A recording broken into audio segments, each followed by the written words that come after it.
What if we told you the most jaw-dropping love triangle in hip-hop didn't begin with Papoose, and it definitely didn't end with Easy the Block Captain? Because a resurfaced interview now tearing through social media, the kind that has fans arguing in comment sections and replaying vintage Terror Squad footage, suggests something nobody saw coming. Long before Papoose ever entered the picture, Remy Ma may have shared a deeper connection with Fat Joe. And the person who cracked that door open wasn't a blogger or an insider whispering behind closed doors. It was Claressa Shields.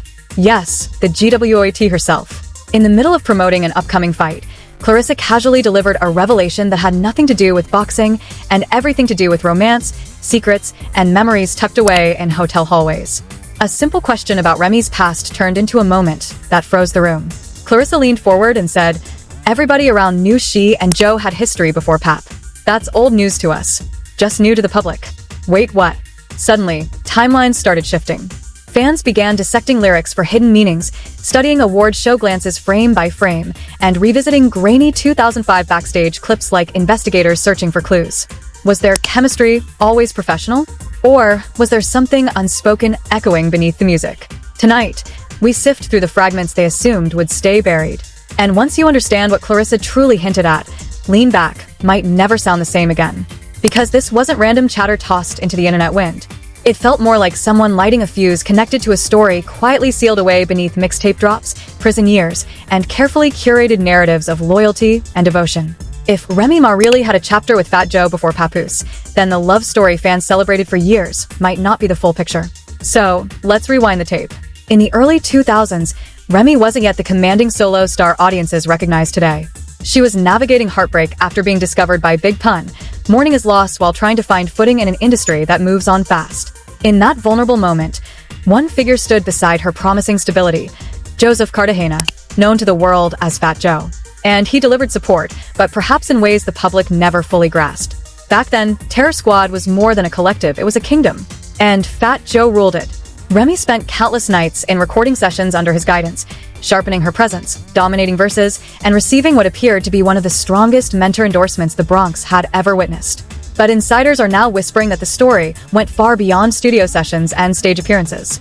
A former Terror Squad assistant, someone who worked inside the management offices between 2002 and 2006, recently described the dynamic between Joe and Remy as layered, tense, and impossible to label from the very start. According to her, Remy had a private dressing room, not as a status symbol, but as a shield. A way to keep curious eyes from noticing how often Joe lingered there before and after performances. Offstage, the formalities dissolved. She called him Joey. He called her Ma, even when cameras were nowhere in sight. And when recording nights stretched past 2 a.m., nobody raised an eyebrow about why she remained by his side long after everyone else clocked out. Now here's where the timeline takes a turn. A 2005 archival clip that resurfaced this week shows Joe embracing Remy after concert, a moment fans had seen countless times before, without a second thought. But just before the footage cuts to black, Joe leans in and whispers something that slipped past audiences for years. "We gonna get it right this time." Get what right? What were they fixing, repeating, or trying to salvage? And why did that line never spark questions until now? This didn't feel like playful industry chemistry or casual flirtation. The energy carried weight. It felt intimate, complicated, like a private chapter unfolding in public spaces while everyone mistook it for promotion. Fat Joe had reasons to keep narrative simple. He was crafting an image as hip-hop's mediator, the savvy mogul, the man who introduced Big Pun to the world and later stood firm beside Remy when controversy surrounded her. But what if that loyalty stemmed from something deeper, a bond rooted in unresolved feelings, regret, or a romance that never fully disappeared? And this is exactly where Claressa's interview shifted the conversation from rumor to eruption. During a late-night podcast appearance, she was asked about the visible tension between Remy and Papoose today. Instead of offering a neutral response, Claressa paused, smiled knowingly, and delivered a sentence that ricocheted across timelines within minutes. She was with Joe before Pap. That ain't news to us. Maybe not to those inside the circle, but for everyone watching from the outside, it felt like history rewriting itself in real time. Because Papoose, the man who married Remy while she served her sentence, who stood beside her for 6 long years, who became synonymous with loyalty and devotion, might not have been the first chapter after all. He may have been the public chapter, the visible one, the safe one, and suddenly, voices that once stayed quiet are starting to surface. One former promoter recalls watching Remy and Joe check into the same Atlanta hotel suite following a 2004 show. Back then, it seemed ordinary. Security, convenience, late travel, explanations that made sense without further thought. But viewed through this new lens, that memory carries an entirely different gravity. Then there's the story that keeps resurfacing whenever people start digging, the 2003 Terror Squad getaway to Puerto Rico. Officially, it was described as a creative retreat, a chance for the team to regroup, write, and recharge away from the chaos of New York. But according to several unnamed insiders speaking now, the trip felt less like work and more like a backdrop for something quietly unfolding. Witnesses claim Remy and Joe spent long stretches jet skiing side by side, vanishing from group activities for hours, and sharing private dinners along the resort's secluded shoreline while the rest of the crew mingled elsewhere. And apparently, the whispers weren't limited to staff observing from a distance. Rumor has it that members within the circle expressed concern, not out of judgment, but fear of consequences. One source remembers a heated exchange between Fat Joe and an executive producer who pulled him aside with a warning that lingered long after the trip ended. If business and feelings collide, you risk losing both. So, why is this chapter suddenly being revisited now? Because Clarissa's remark wasn't just commentary, it was ignition. A spark that cracked open a vault stuffed with half-told stories, forgotten messages, and details that once felt safer buried. Within hours of her statement going viral, old threads began resurfacing across social media. A now-deleted post from a verified hip-hop blogger alleged that an iPod belonging to Remy from before her incarceration contains voice memos from Fat Joe himself, recordings that, according to the claim, still exist somewhere in private hands. Nothing has surfaced publicly, but anticipation alone has turned speculation into obsession. After all, in hip-hop culture, smoke rarely lingers without someone eventually producing flames or receipts.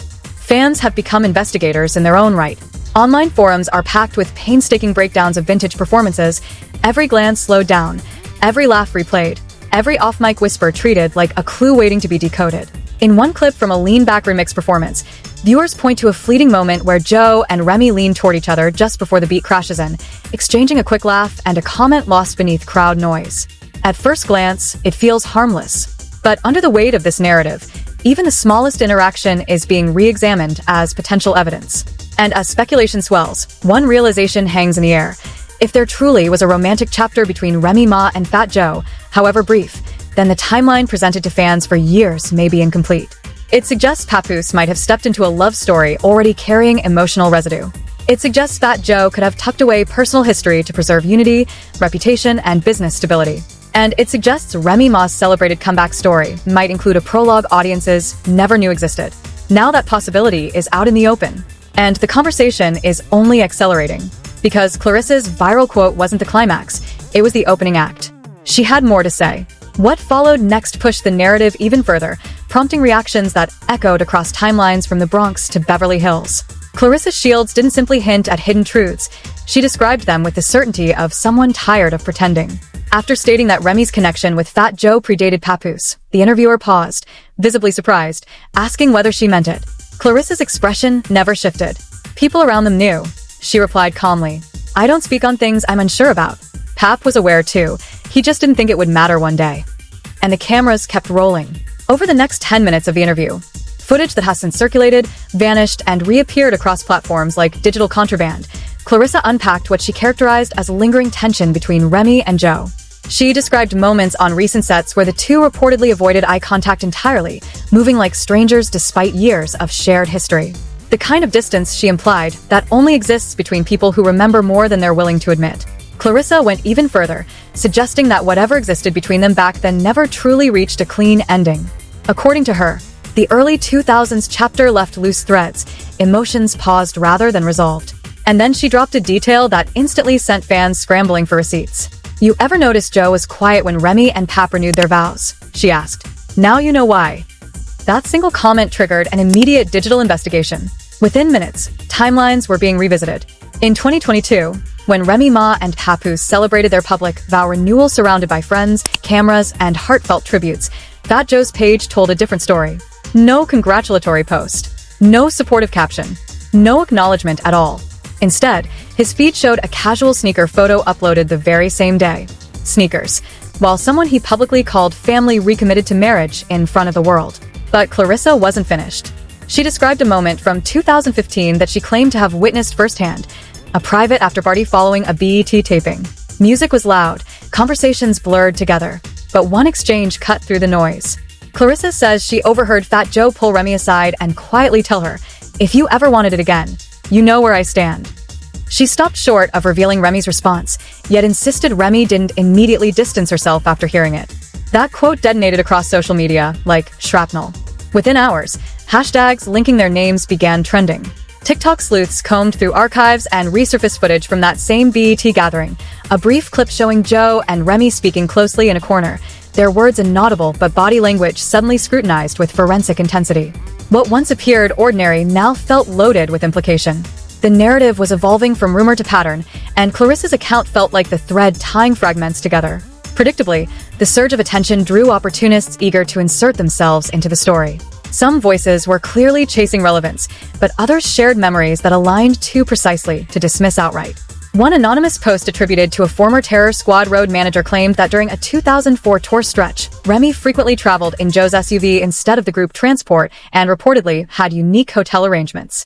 According to the claim, their rooms were often adjacent and occasionally consolidated into one booking altogether. Of course, the music industry has always been fertile ground for speculation. Stories morph, details blur, and proximity breeds assumptions. But what kept audiences engaged wasn't a single allegation. It was the repetition of similar accounts forming a narrative arc few had considered before. Public reaction was immediate and emotional. Many fans didn't just express shock, they felt misled. The same Remy, who built an image rooted in openness and resilience, was now being discussed within a framework of secrecy and complicated timelines. Fat Joe, long regarded as hip-hop's connector and mediator, faced questions about whether personal history had been quietly compartmentalized while he championed unity. And sympathy poured toward Papoose, the partner celebrated for unwavering loyalty through legal battles, incarceration, and public scrutiny, now reframed by some observers as arriving after a story already in progress. Social media captured the mood in blunt terms. One viral post read, "Pap was making prison visits while Joe was remembering what used to be." Another user wrote simply, "Maybe Lean Back was never about the dance. Maybe it wasn't about choreography at all. Maybe it was about sidestepping the questions nobody dared to ask." And the silence that followed only amplified that suspicion. Fat Joe said nothing. No denial, no clarification, not even a vague caption to cool the temperature. At the same time, Remy Ma, known for responding to controversy almost instantly, disappeared from timelines altogether. No posts, no stories, no reactions, just quiet. That vacuum created the perfect environment for speculation to multiply. Some observers theorized that Claressa's revelation was intentional, possibly fueled by friction between her and Remy during a recent charity appearance. Others believed it came from frustration, the exhaustion of guarding narratives that were never reciprocated. Whatever the reason, the ripple effect was immediate and irreversible. Archived interviews began resurfacing, including a 2017 sit-down where Remy was directly asked whether her connection with Fat Joe had ever crossed into romance. She laughed it off, calling the idea disrespectful and insisting, "That's my brother." But years later, that clip is being re-examined frame by frame. Self-proclaimed body language analysts pointed to rapid blinking, tightened lips, and a quick sideways glance as potential signals of discomfort. Were those subtle tells of concealment, or simply the natural reaction to an awkward question? Suddenly, viewers weren't so sure. Then came the audio clip that escalated everything. Roughly 3 days after Claressa's interview exploded online, a mysterious SoundCloud link began circulating through private chats and niche forums. The recording, barely half a minute long, featured what listeners believed sounded like Remy speaking softly in a late-night setting. A quiet laugh followed by the words, "Joey, stop, you know how I feel about you." No timestamp, no context, no verification. Yet the resemblance of the voice, combined with the timing, was enough to ignite endless debate. Authentic or fabricated, the clip embedded itself into the narrative overnight. Visual discoveries only deepened curiosity. A behind-the-scenes photograph from a 2005 magazine shoot, never officially published, surfaced online showing Joe and Remy seated closely, hands intertwined between takes. The photographer, recently interviewed by a hip-hop outlet, recalled an atmosphere that felt more personal than professional, describing interactions that carried warmth beyond typical label camaraderie. As attention intensified, additional voices emerged from the past. A DJ who once toured with Terror Squad offered a brief but telling recollection. "People sensed something. We just respected boundaries and kept moving." According to him, Joe displayed a noticeable protectiveness around Remy, reacting sharply to outside flotation, behavior that now appears different when viewed through today's lens. All of this circles back to a question that refuses to fade. Where does that leave Papoose? If a history between Remy and Joe existed and lingered unresolved, then what role did Papoose truly step into? Some fans began framing the possibility in stark terms: rebound, refuge, or even diversion. Interpretations that, fair or not, reshaped how audiences revisit the past 15 years of public narrative. Demand for clarity intensified. Bloggers labeled the situation one of hip-hop's most startling interpersonal revelations in recent memory. Even curated streaming playlists quietly adjusted, with collaborative tracks between Joe and Remy disappearing from collections centered on romantic loyalty. The discussion had evolved beyond gossip into something resembling a cultural reassessment of authenticity, storytelling, and image. Through it all, Claressa remained unmoved. When asked whether she regretted speaking so candidly, she offered only a brief message online. "I didn't lie." No elaboration, no follow-up, just a statement that lingered like an unfinished sentence. And that brevity may have amplified the chaos more than any detailed explanation could. Because if her words hold truth, then the narrative fans embraced, the celebrated image of unwavering devotion between Remy Ma and Papoose, now feels fractured. Since the interview's release, the absence of direct responses from those involved has grown louder with each passing day, echoing across timelines like silence between verses waiting for a beat to drop. And beneath that silence, emotions were reportedly swirling like a storm nobody could control. Let's start with Papoose. According to someone said to be close to a circle, the distance didn't begin with Claressa's interview. It may have started weeks earlier. The insider claimed Pap had been spending more nights at the studio, pulling back from home life, moving through routines with a heaviness that didn't go unnoticed. Conversations grew shorter. Energy shifted. Something felt off long before the headlines arrived. When the interview began spreading across social media, the same source described a reaction that wasn't explosive, but chillingly still. He didn't rage, they said. He just froze. The kind of quiet that speaks louder than shouting. The kind where realization lands slowly, piece by piece, right in front of everyone watching. Then came the tweets. Brief, vague, yet impossible to ignore. First, the deepest wounds don't come from enemies. Then, they'll rewrite the story to save their image. But truth survives. And finally, the post that ignited timelines. She told me he was just family. Within hours, that last message had reached massive engagement, reshaping public sentiment almost instantly. Curiosity transformed into emotional investment. Comment sections filled with sympathy, disbelief, and protective frustration from supporters who had long admired Pap's loyalty. One fan wrote, "If Pap feels this, we all feel it." Another posted, "He stood beside her through everything. This hurts to watch." But the spiral didn't stop there. On the same day those tweets dominated conversations, Remy Ma's Instagram presence changed dramatically. Her profile remained visible, yet every post vanished. No explanation. No farewell caption. Just a blank grid where years of memories once lived. Family snapshots, celebrations, tributes, and milestones erased in a single sweep. Observers debated the meaning behind it. Strategic reset? Emotional reaction? Or a symbolic clearing of the past as narratives shifted around her? The quiet extended further. Fat Joe, long perceived as transparent and outspoken, also stepped back from visibility. A scheduled live stream disappeared without comment. His team offered no clarification. Even the sneaker photo that had resurfaced from the day of Remy and Pap's vow renewal quietly vanished from his page, as though fragments of digital history were being trimmed away. Yet online memory rarely fades so easily. Screenshots endure. Recollections persist. Fans responded by digging deeper, revisiting archived interviews, red carpet moments, and reunion footage searching for context that once seemed irrelevant. One clip, in particular, sparked widespread discussion, a 2016 interview where Papoose praised Remy's comeback while seated beside her. Mid-conversation, Fat Joe interjected playfully with a remark that drew laughter at the time. "You lucky I let her go." Back then, it landed as harmless humor. Today, it's replayed with analytical intensity. Was it simply banter or an offhand comment revealing more than intended? As speculation intensified, yet another anonymous tip surfaced, landing in the inbox of a celebrity gossip page.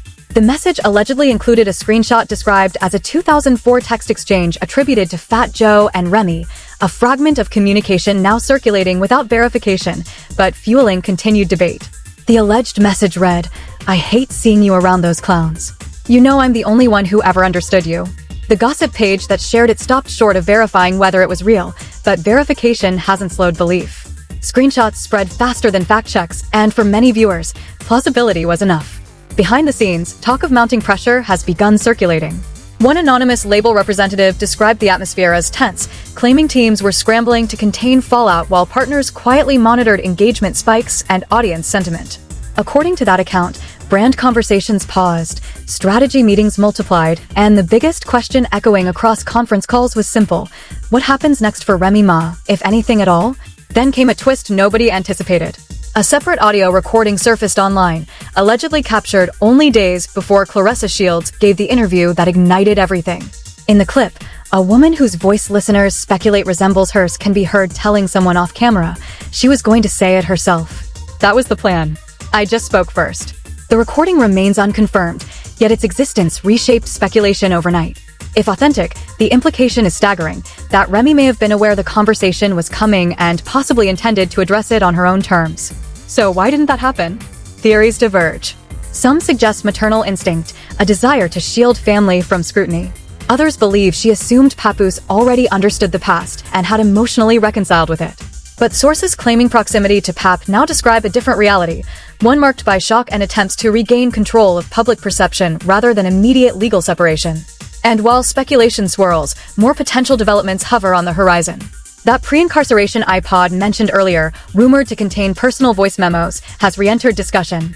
A tech-focused leak account recently suggested the device exists and is now reportedly held by a hip-hop documentarian exploring a limited series concept tentatively titled Before Black Love. According to early chatter, the project would weave together archival footage, unseen photographs, and interviews to reconstruct a narrative spanning years of collaboration and companionship. Working episode ideas like the Bronx Triangle and taglines hinting at intertwined timelines have only intensified curiosity. At that point, the conversation began shifting from rumor to potential media event, from whispered backstory to serialized storytelling. Personal history, if ever clarified, now sits at the intersection of memory, branding, and audience fascination. What was once private emotion risks becoming episodic content consumed in real time. Perhaps the most striking element throughout all of this has been the absence of direct denials. Fat Joe has remained publicly quiet. Remy has not issued a statement. Pap's messages have been reflective but restrained. Silence, interpreted differently by each observer, has become its own narrative thread. Some view it as dignity. Others read it as uncertainty. Still others perceive strategy. Fans themselves remain divided. A portion argues that if any relationship existed, it belonged to a period predating later commitments and should remain there. Another segment calls for clarity, believing transparency is owed after years of shared storytelling that celebrated unity and resilience. But what form would that clarity even take? A joint interview? Individual statements? A documentary reveal? Each possibility feels plausible and yet distant. Meanwhile, the momentum shows no signs of fading. Blog coverage continues. Comment sections churn. Archival clips resurface daily. Claressa, for her part, has maintained composure, recently posting a line that many interpreted as a quiet reaffirmation. It was never about clout. It was about clarity. And so the questions linger. Did Remy Ma and Fat Joe ever share a chapter that audiences misunderstood? Was Papoose stepping into a story already layered with history? Or is this simply a convergence of memory, perception, and digital amplification reshaping how fans interpret the past? Now the conversation shifts to you. Is this resurfaced history, misunderstood context, or an unfinished narrative unfolding under brighter lights than ever before? Because if personal timelines overlap in ways the public never saw, then what we're witnessing isn't just gossip, it's the reevaluation of one of hip-hop's most celebrated partnerships. Claressa spoke without hesitation. None of the principals have publicly labeled her words false. And that space between statement and response has become fertile ground for interpretation. Were audiences embracing a simplified fairy tale while more complicated realities existed behind studio doors? Share your perspective below. Do you think Papoose entered the picture later than many assumed? Did Joe maintain boundaries fans misunderstood? Or was Remy navigating emotions between two influential figures during pivotal years of her career? If you're following this unfolding narrative, stay engaged. Conversations evolve quickly, new context emerges daily, and perspectives shift as more voices join the discussion. In a culture where stories travel at the speed of a screenshot, perception often shapes reality long before confirmation arrives. Keep watching, keep questioning, and keep listening, because whatever the truth ultimately proves to be, this story feels far from finished.